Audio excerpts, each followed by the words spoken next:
been down the trenches. We've seen what has happened in various electoral cycles. I think this time around, we really need to have sober and independent-minded people. People who are able to exercise their expertise in matters legal, in matters national union or unity, in matters of safeguarding this nation for future generations. Because every electoral cycle, every single election cycle, we have always blamed the chairpersons because of the decisions that they make. I think this time around we have to move, and this might actually require us to amend the law, because giving the chairperson to be the sole person who makes the decision makes it very difficult. You saw what happened in the last election cycle, where it was the chairperson who determined who the president of this country was going to be.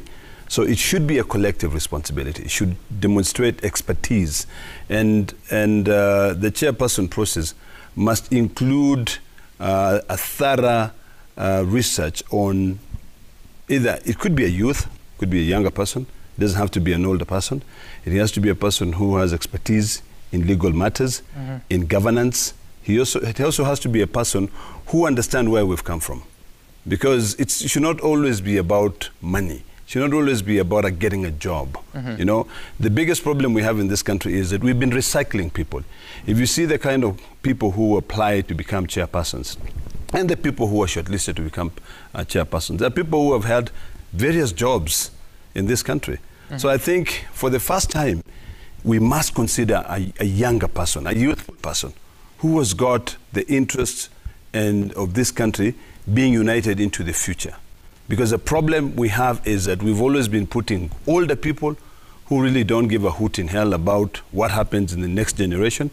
Right now, because of the experience that we've had, the challenges we've had, the demonstration that we've had in this country, the questions that we've had, we must think of someone who can become completely independent. You know, and that's the problem. We've never had an independent thinking chairperson of the Electoral Commission. We've always had a person who is influenced by their political interest or political affiliation. You know, and it becomes a bit difficult because there's no way you can have a chairperson who is not supported by the players. You know, the players are the political parties, we politicians.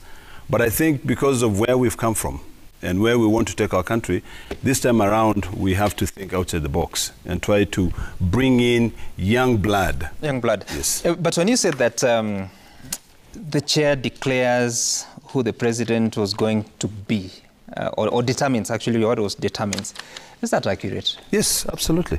It's not. It is accurate. It's Kenyans who vote. Kenyans vote, but ultimately the person who signs and says that this is the person who won is only the chairperson. After a process. You know, yes, but Mbui has just told you, elections are not won during the voting cycle. No, it can be determined at the last minute. We know that. That's I'm just wondering, given the framework that we have today, how exactly does the chairperson become the determinant of who the president is? I'm struggling with that because the process, it's a very simple process, Sam. Yeah. He's the only one. The last election cycle taught me a lot. I went into a room with the late Chebukati, and we were seated there in the room. And he said, I'm the one to make a decision. I'm the one to sign this thing. Okay? So even when the other commissioners walked out, yes, absolutely. But when the other commissioners walked out, he was left alone. You know, I wish you were in that room with me. He was left alone to be able to say, I'm the one to sign this. Isn't that what is required of him in the law? But if there is a contentious among the commissioners, it should be a collective responsibility, not a single responsibility. It should be the commissioners all sitting down. In fact, it should actually be the majority all signing and saying that we've gone through the elections, we've gone through the results, and we are all convinced that this is the person who's won. What if majority do not agree with the results? Then we go back to the elections.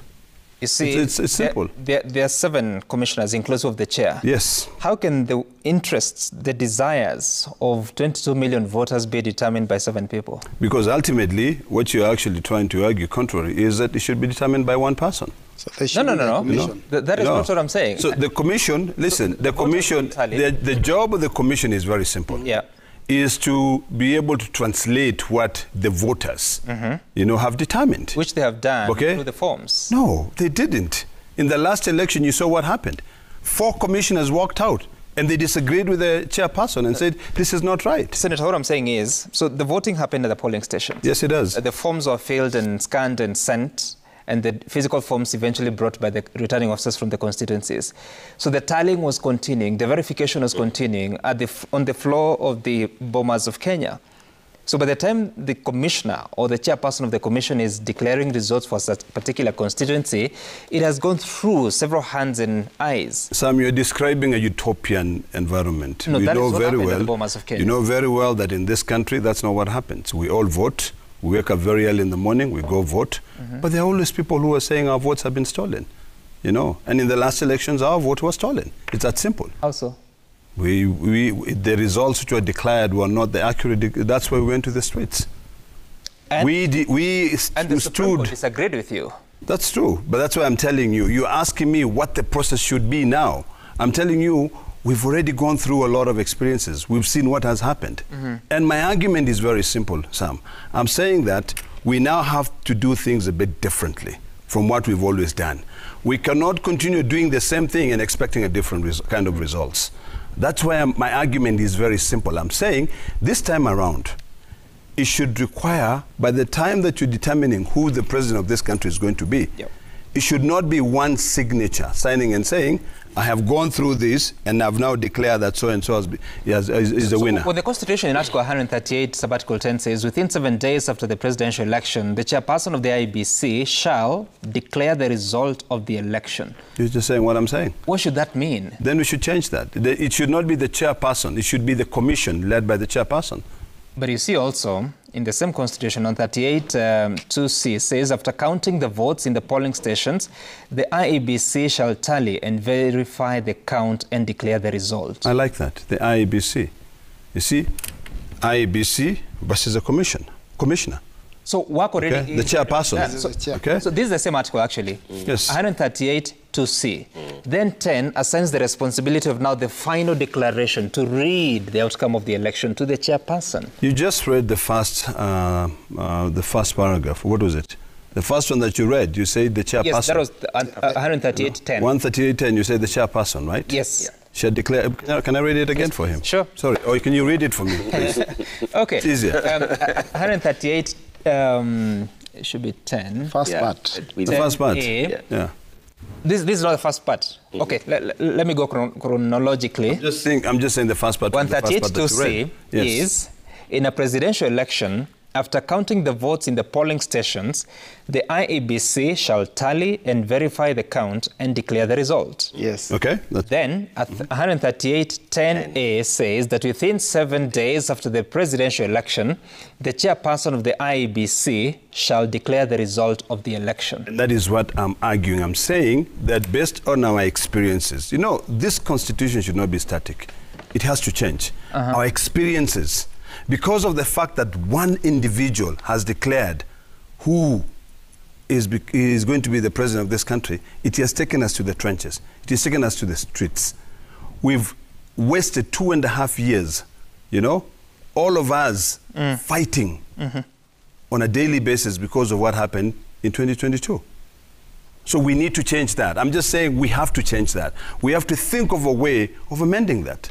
We're all talking about having a referendum in this country. Amending the Constitution? Yes, we amend the Constitution and put that responsibility to the people. It should say that the commission, all the commissioners. So if you say the commission, so who will make this declaration? So the commissioners. There's 7 commissioners. No, that's fine. So the election is over. Everything has been tallied and verified. Yeah. This is the final decision. Yes. Who should declare it? Well, it should declare, we should amend that provision of the Constitution to say that you can actually say the chairperson will read, but after it has been agreed upon by all the commissioners.